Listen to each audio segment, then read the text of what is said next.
Magandang hapon. Sa mga nakaraang episode, alam na natin na nalaman na nila Joaed at Millie na buhay si Anton. At nakikita na nila at nakausap na ito. At alam rin nila kung saan sila nagtatago, kung saan ang bahay nila Rhea at Anton. So ngayon nakapag-decide na si Millie, nakipag-usap siya kay Joaed na hindi na dapat sila magsasama pa dahil buhay yung asawa niya.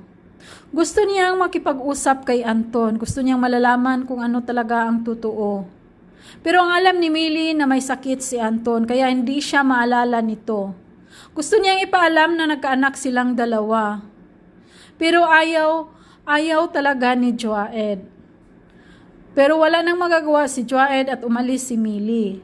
At pinupuntahan niya si Anton, hinahanap niya si Anton. At nakita niya si Rhea. At nag-aaway silang dalawa at tumakbo si Rhea. Samantalang si Anton ay dali-daling umalis. Iniwan si Rhea. Pumunta siya sa bahay ni Joaed at gusto niya makipag-usap ni Millie.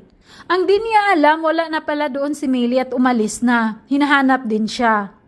So ang nadatna ni Anton sa bahay noon ay si Joaed. Ayun, nagkausap silang dalawa at humantong sa pag-aaway. Gusto ni Joaed na pabayaan na lang sila ng dalawa ni Millie. Nagmamahalan silang dalawa. At si Anton naman ay doon na kay Rhea. Pero ayaw talaga ni Anton, gusto niya makipag-usap kay Millie. At ayaw talaga ni Joaed. Ayaw nilang magkikita sila si Anton at Millie. Nakulitan na si Joaed kay Anton. Kaya hindi siya nagdalawang isip, binunot ang kanyang baril at tinututukan niya si Anton. Ano kaya ang mangyayari? Mapapatay kaya ni Joaed si Anton? At magkikita pa kaya sila ni Millie? Paano naman si Rhea na nagpanggap na buntis?